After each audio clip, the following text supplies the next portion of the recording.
안녕하세요 친구들. 오늘은 추구기 바로 알기 3편 추구기와 도량형에 대해서 한번 얘기해 보려고 그래요. 먼저 추구기 바로 알기 3편은 추구기와 도량형인데요. 준비물부터 먼저 설명을 해 드릴게요. 워크북하고 유튜브 영상이 있는데요. 워크북은 국립기상박물관 홈페이지 자료실에 가면 있고 다운로드 받으셔서 출력을 하시면 될 거예요. 저는 국립기상박물관 최정희 연구원입니다. 도량형을 얘기할 때 추구기를 빼놓을 수가 없어요. 추구기가 왜 국보가 됐는지도 이 도량형과 관련이 있답니다. 우리나라에 유일하게 남아있는 추구기가 국보로 지정된 중요한 이유는 바로 도량형인데요. 이 도량형에 대해서 잠깐 설명을 하고 넘어갈게요. 먼저 도량형은 길이, 부피, 무게를 이르는 말이에요. 말이 어렵긴 하죠. 근데 옛날에는 한자를 많이 썼기 때문에 이 한자 한자에 의미가 있었답니다. 그래서 도는 길이, 척, 지금으로 얘기하면 자에 해당이 되는 기준이고요. 양은 부피. 그래서 승, 두, 석이라고 얘기를 했는데 주로 부피에 대해서 양이라고 얘기를 했고요. 마지막으로 한 가지는 무게예요. 무게는 저울로 달 수 있는 무게인데 조선시대에는 형이라고 했답니다. 그래서 도, 양, 형 이 세 개가 도량형의 기본이에요. 자, 그러면 어떻게 재기 시작했을까요? 그때 처음에 쟀을 때는 아마 자가 없었을 거예요. 그래서 주로 성인 남자를 기준으로 해서 이 신체척을 다뤘는데 손가락 굵기의 폭을 1촌이라고 했습니다. 그 다음에 한 뼘을 1척이라고 했어요.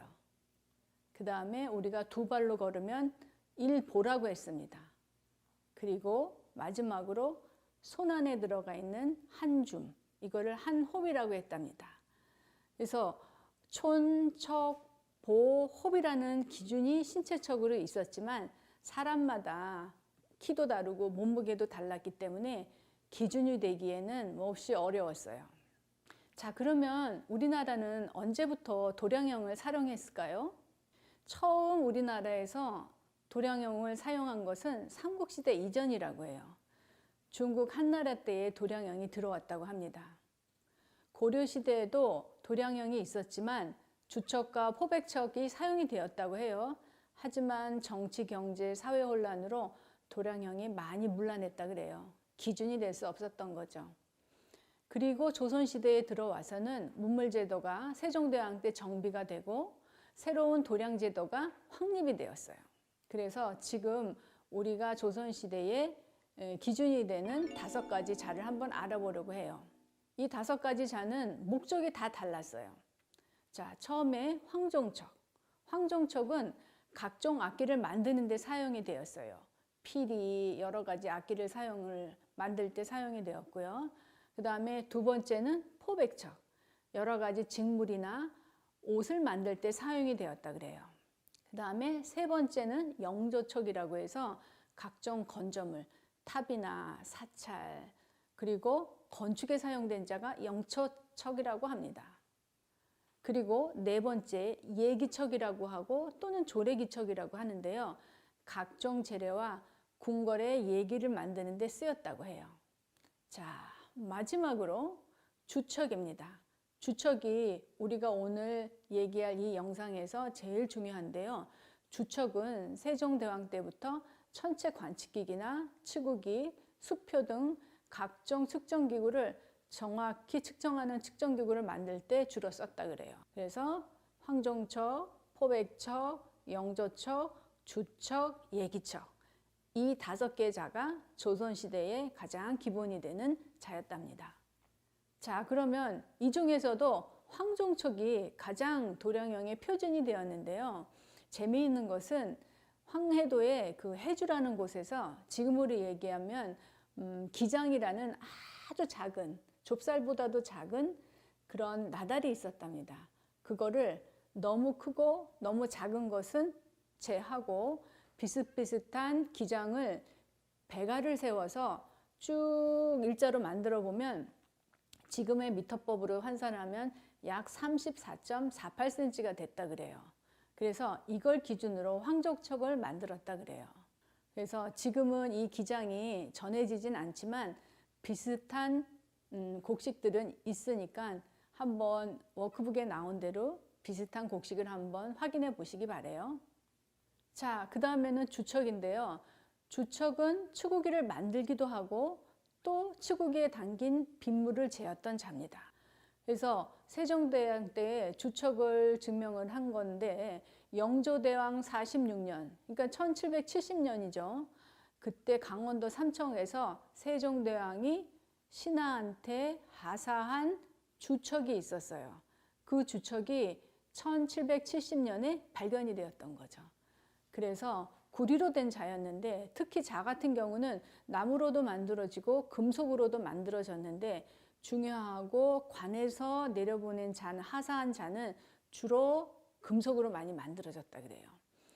그래서 이 자를 척에서 나온 주척을 가지고 경국대전을 참조해서 영조대왕 46년 1770년에 조선전기 세종 때의 주척을 개량을 했다 그래요. 그래서 지금은 세종 때 만들었던 주척이 전해지진 않지만 1770년에 만들어진 주척을 가지고 우리가 세종 때의 도량형을 알 수가 있는 거죠. 임진왜란 이전에 정량적으로 빗물을 쟀는데 임진왜란하고 병자호란이 굉장히 큰 전국적인 전쟁이었어요. 그때 추구 기록도 많이 소실이 됐답니다. 그래서 임진왜란 전에 추구 기록은 아쉽게도 총 8건이에요. 왕조실록에 5건, 개인일기에 3건이 남아있어서 총 8건이 남아있습니다. 그 이후에는 승정원 일기라든가 왕조실록에 많이 남아있어요. 그래서 모두 주척의 도량형에 따라 빗물의 양을 재고 추구기를 만들기도 했다는 거죠. 자, 그 다음에는 포백척입니다. 포백척은 추구기를 올려놓는 받침대를 추구대라고 우리가 얘기를 하는데 그 추구대를 만들었던 자예요. 근데 포백척은 옷감을 재는 자로 많이 쓰였답니다. 곡물을 받치거나 옷을 만들 때 기준이 되었던 게 이제 포백척인데요. 나쁜 지방수령들이 자기 마음대로 이 포백척을 늘리기도 하고 줄이기도 하고 자기 마음대로 그랬던 거죠. 그러니까 곡물을 바치는 백성 입장에서는 너무 답답하고 힘들었던 거예요. 그래서 도량형이라는 것은 서로가 합의하에 정해지는 게 가장 중요합니다. 그래서 이 포백척으로 추구대를 만들었는데 국립기상박물관에 있는 대구 경상 가명 추구대는 이 영조 때의 포백척으로 만든 높이 46cm가 딱 정확히 됩니다. 근데 이 세종대왕이 추구제도를 반포할 당시 1441년에는 추구대에 대한 도량형이 나오질 않아요. 근데 영조 때에 와서 이게 언급이 됩니다. 그래서 포백척 한 척이라고 딱 나와 있죠. 미터법으로 환산을 하면 46cm입니다. 국립기상박물관에 있는 대구 경상 가명 추구대는 지금 우리나라에 전해져 내려오는 추구대가 모두 총 5개인데 이 중에서 가장 오래된 추구대입니다. 자, 그러면 우리가 공주 충청 가명 추구기와 경상 가명 추구대를 도량형으로 설명을 해봤는데요. 그러면 이것을 현재 시대의 미터법으로 한번 그려볼까요? 크기가 얼마나 되는지.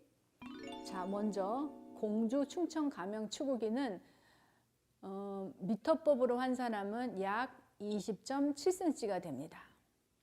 그리고 대구 경상 가명 추구대는 포백척으로 한 척. 지금 미터법으로 환산하면 46cm가 돼요. 한번 그려보시기 바랍니다. 자, 그러면 이번에는 포백척, 주척, 신체척, 황조척 이 4가지를 가지고 관련된 그림과 한번 이어보면서 오늘 이 시간을 한번 정리를 해볼게요. 먼저 포백척입니다. 포백척은 대구 경상 가명 추구대를 만들었던 포백척 한 척입니다. 46cm고요. 그 다음에 주척은 추구기를 만들고 추구기 안에 담긴 빗물을 재는 자였죠. 미터법으로 한 사람은 약 20.7cm가 됩니다. 그 다음에 가장 최초로 자가되었던 우리 몸. 신체척은 한 뼘은 한 척으로 얘기를 하죠. 근데 사람마다 손가락 길이가, 키가 다 틀리기 때문에 이것으로 기준을 할 수는 없었어요. 자, 그 다음에 마지막으로 황정척인데요. 황정척은 조선시대에 쓰였던 5가지 자 중에 가장 으뜸이 되는 기준이 되는 자였답니다. 기장으로 만들어졌고 악기를 만드는 데 쓰였다 그랬어요. 자, 오늘 여기까지 어떠셨나요? 처음에는 도량형이라고 해서 어렵게 생각했지만 도량형을 하나씩 풀어가니까 어렵지 않죠? 한번 여러분들도 나만의 자를 한번 만들어 보시면 좋겠습니다. 오늘 수고하셨고요. 다음 시간에 또 만나요.